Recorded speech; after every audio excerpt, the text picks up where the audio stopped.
sejahtera bagi seluruh sidang jemaat yang diberkati oleh Tuhan. Bertemu kembali dengan saya di dalam renungan harian kita. Mari kita luangkan waktu kita untuk memuji Tuhan dan merenungkan kebenaran firman Tuhan supaya iman kita semakin kuat dan kita boleh menjalani hari-hari kita dengan penuh sukacita bersama dengan Tuhan. Puji Tuhan, saat ini kita mau memuji Tuhan. Kita menaikkan satu pujian kepada Tuhan. Kita katakan, Bapa, ku persembahkan tubuhku.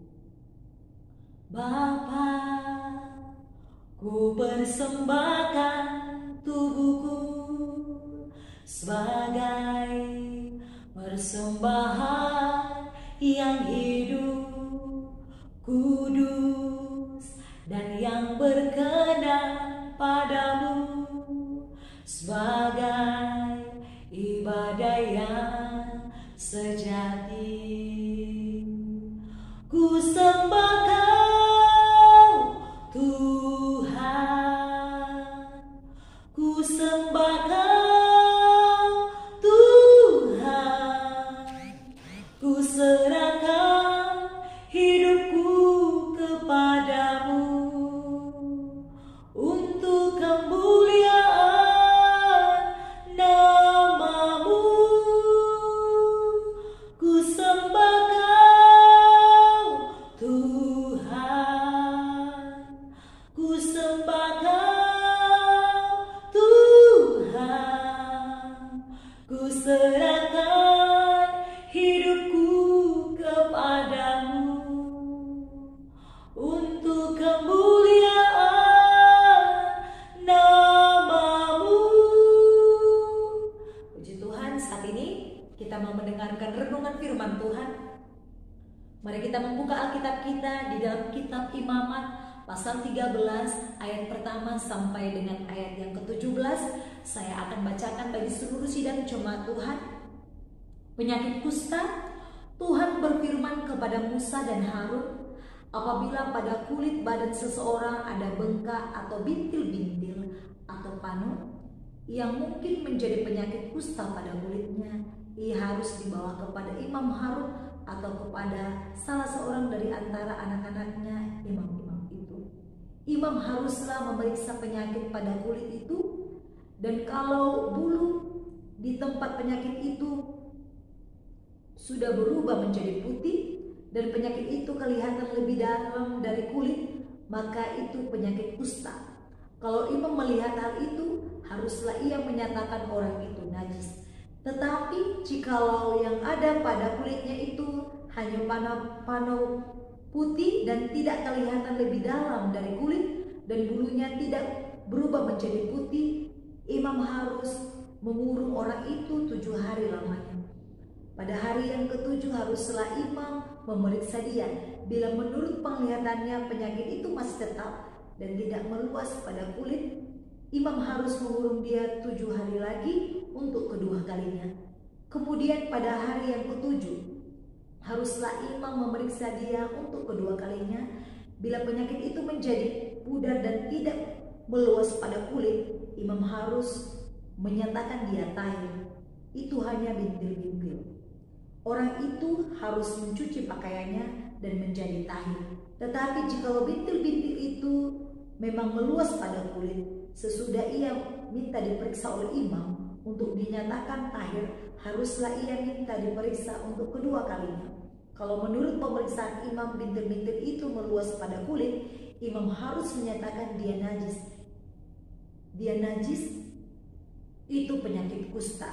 Apabila seseorang kena kusta, ia harus dibawa kepada imam. Kalau menurut pemeriksaan imam pada kulitnya ada bengkak yang putih yang mengubah bulunya menjadi putih dan ada daging liar timbul pada bengkak itu, maka kusta idapanlah yang ada pada kulitnya.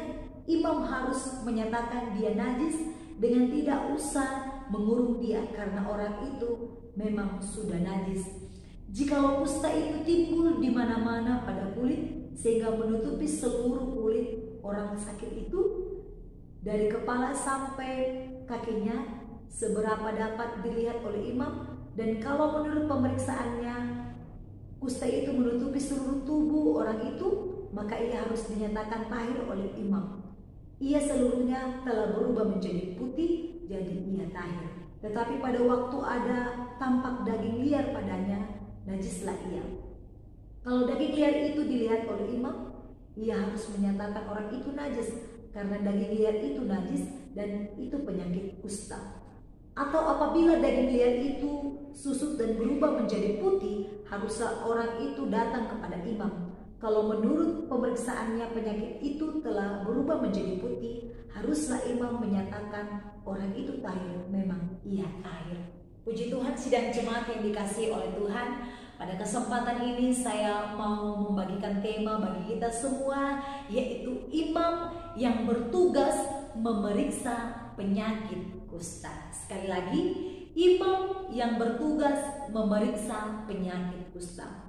Sidang jemaat yang dikasihi oleh Tuhan dan yang diberkati oleh Tuhan, dalam Imamat pasal 13 ayat 1 sampai ayat yang ke-17 berbicara tentang bagaimana imam juga bertugas sebagai yang memeriksa umat atau orang-orang yang mungkin ada bengkak atau bintil-bintil atau panu, atau yang mungkin menjadi penyakit kusta pada kulit seseorang.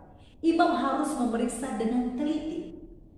Imam harus tahu membedakan mana penyakit kusta dan mana yang tidak penyakit kusta. Sidang jemaat yang dikasihi oleh Tuhan, kalau tadi kita mendengarkan firman Tuhan dan sudah membaca dari ayat yang pertama sampai ayat yang ke-17, kita melihat begitu telitinya para imam untuk memeriksa ketika seseorang memiliki tanda-tanda pada kulitnya.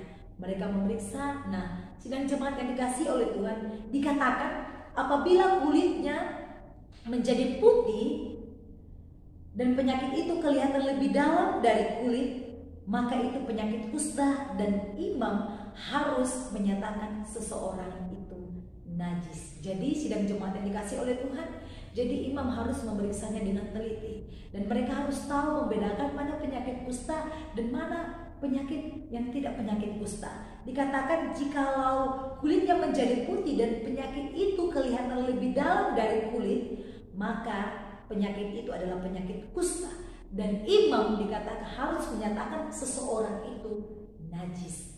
Sidang jemaat yang dikasihi oleh Tuhan, dan kemudian jika ada pada kulitnya itu hanya panu putih dan tidak kelihatan lebih dalam dari kulit dan bulunya tidak berubah menjadi putih, imam harus mengurung orang itu selama 7 hari dan kemudian diperiksa lagi. Nah, setelah dia dikurung selama 7 hari, setelah selesai pengurungannya selama 7 hari, diperiksa lagi. Nah, setelah diperiksa masih ada lagi timbul, masih ada kelihatan putih-putihnya, dan seseorang itu harus dikurung 7 hari lagi supaya memastikan apakah dia sudah pulih atau belum. Itulah sidang jemaat yang dikasihi oleh Tuhan. Kemudian sidang jemaat yang dikasihi oleh Tuhan, ayat ini, pasal ini mengajarkan kita pada hari ini, yaitu pasal ini mengandung 2 tujuan. Kalau kita melihat, yaitu melindungi orang yang dituduh sakit kusta dan melindungi umat agar tidak tertular. Kita boleh melihat sidang jemaat yang dikasihi oleh Tuhan, kalau dikatakan orang yang penyakit kusta itu adalah orang yang najis. Nah, ketika seseorang sudah dinyatakan penyakit kusta, maka orang itu harus diasingkan, dan mereka itu tidak boleh berada di dalam kemah atau di dalam rumah. Mereka harus di luar rumah atau di luar kemah. Supaya apa? Supaya orang-orang yang berada di sekitar rumah tersebut, di dalam rumah itu tidak tertular. Dan kemudian jikalau ada orang yang kena panu atau ada bintik-bintik putih di dalam kulitnya, nah, supaya mereka tidak dikucilkan dan mereka dianggap penyakit kusta, nah, imam memberikan solusi, yaitu mereka dikurung selama 7 hari supaya mereka dapat pemulihan, supaya orang-orang juga tidak menganggap mereka bahwa mereka itu adalah penyakit kusta. Nah, di sini imam harus tahu membedakan dan harus tahu memilah-milah mana penyakit kusta dan mana yang tidak penyakit kusta. Oleh karena itu sidang jemaat yang dikasihi oleh Tuhan, ayat ini mengajarkan kita tentang bagaimana seorang imam memberikan solusi supaya umatnya tidak terkena oleh penyakit kusta, dan bagaimana imam memberikan solusi supaya orang tersebut tidak dikucilkan. Namun bagi yang penyakit kusta, mereka diasingkan dan tidak boleh berada di dalam rumah atau di perkemahan supaya tidak menular kepada orang-orang yang lain atau orang-orang yang di sekitarnya. Sidang jemaat yang dikasihi oleh Tuhan, saya berpikir tugas imam itu sangatlah sulit, sangatlah teliti, dan sangatlah banyak. Dan mereka bukan hanya sekedar mengajar firman kepada umat, tetapi mereka juga melihat keadaan umat.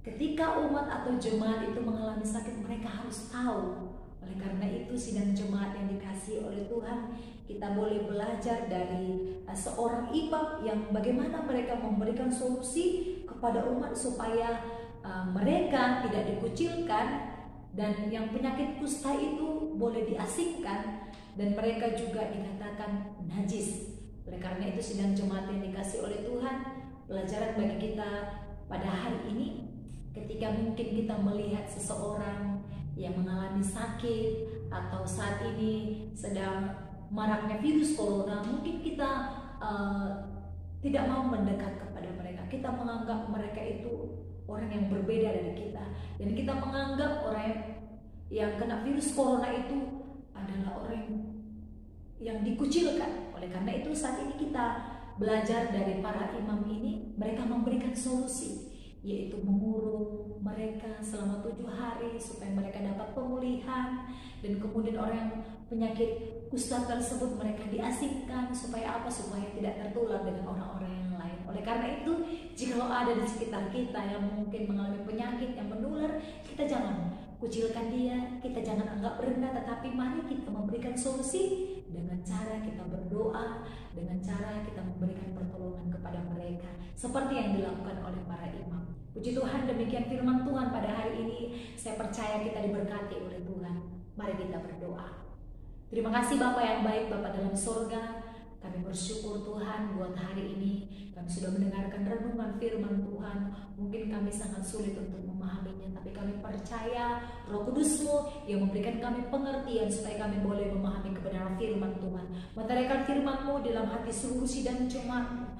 Terima kasih Bapa yang baik, berkati seluruh sidang jemaat Tuhan. Dalam nama Yesus kami sudah berdoa. Haleluya.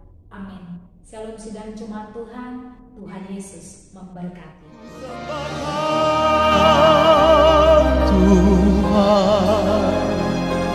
Ku sembah Kau Tuhan, ku serahkan hidupku kepadamu untuk kemuliaan